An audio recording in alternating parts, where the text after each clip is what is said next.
તાલુકાના વિવિધ સંગઠનો દ્વારા બોરસદ મામલતદારને આવેદનપત્ર આપવામાં આવ્યું। આજરોજ બોરસદ તાલુકાના વિવિધ સંગઠનો દ્વારા બોરસદ મામલતદારને આવેદનપત્ર આપી પુરુષોત્તમ રૂપાલા દ્વારા જે ક્ષત્રિય સમાજને લઈને ટિપ્પણી કરવામાં આવી હતી, જેને લઈ આવેદનપત્ર આપી સૂત્રોચ્ચાર કરી પુરુષોત્તમ રૂપાલા ભારતીય જનતા પાર્ટીએ રાજકોટ લોકસભાની ટિકિટ રદ કરવામાં આવે તેવી માંગણી કરવામાં આવી। YNN news Borsad.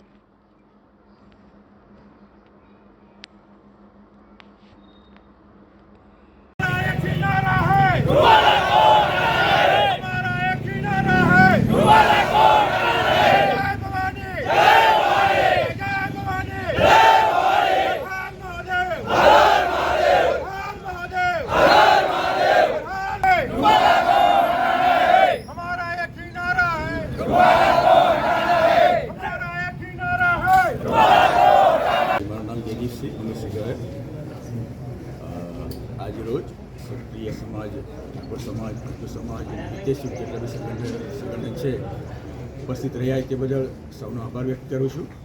आप सौ जाणो छे प्रमाणे आखा गुजरात में, आखा देश में ये बात चाली है।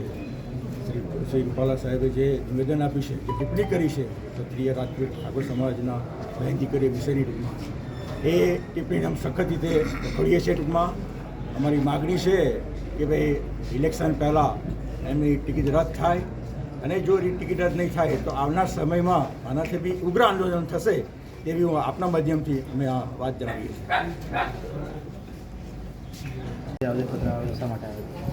આજનું આવેદનપત્ર આપવાનું એક જ હેતુ છે। તમે સમગ્ર લોકો જાણો છો કે અહીંયા પુરુષોત્તમ રૂપાલાએ જે રાજપૂત સમાજ અને ક્ષત્રિય સમાજ વિરુદ્ધની જે ખરાબ પ્રકારની ટિપ્પણી કરી છે એના માટે આવેદનપત્ર ગુજરાતભરની અંદર અપાઈ રહ્યા છે।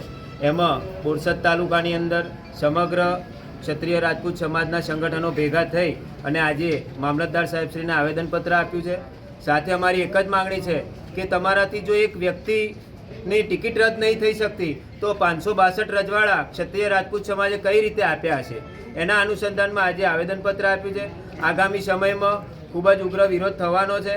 ક્ષત્રિય સમાજની લાગણીઓ અને માગણીઓને કોઈ ધ્યાનમાં લેતું નથી એવો હેતુ આજની વર્તમાન સરકાર લઈ રહી છે અને સાથે સાથે આજના જે સંગઠનો અત્રે ઉપસ્થિત છે સર્વની માગણી છે કે પુરુષોત્તમ રૂપાલાની ટિકિટ રદ થાય અને ક્ષત્રિય સમાજની જે માગણી છે, અમારે કોઈ પાર્ટીનો વિરોધ નથી પણ ક્ષત્રિય સમાજ ઉપર જે બોલેલી ટિપ્પણી છે એનું એક માફી એ યોગ્ય નથી।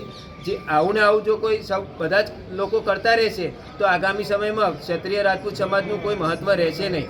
સૌથી વધુ વસ્તી ધરાવતો આજે દેશ રસ્તા ઉપર ઉતરી અને માગણી કરી રહ્યો છે કે પુરુષોત્તમ રૂપાલાની ટિકિટ રદ થાય, પણ એના લીધે સર્વ સમાજ કોઈ નોંધ લેવા જઈ રહ્યું નથી અને આગામી સમયમાં નોંધ લેશે એવું ક્ષત્રિય રાજપૂત સમાજ પૂરા ગુજરાતની અંદર કરવા જઈ રહી છે। તો આજે આવેદનપત્ર આપ્યું છે અને અમને આશા છે કે આની ઉપર ચોક્કસ કોઈ પગલાં લેવાશે। આપણે મુખ્ય માંગણી શું છે અને આગામી સમયમાં કયા પ્રકારના પગલાં લેશે? મુખ્ય માંગણી અમારી એક જ છે કે પુરુષોત્તમ રૂપાલાની ટિકિટ રદ થાય અને અમારા ક્ષત્રિય સમાજનું માન સન્માન જળવાય। અમારી બહેન દીકરીઓ વિશે જે અભદ્ર ટિપ્પણી કરી છે એનું અમને અમારા સમાજને એનું વળતર મળે એ માટે આજે ભેગા થયા। Subscribe now and press the bell icon. Never miss an update.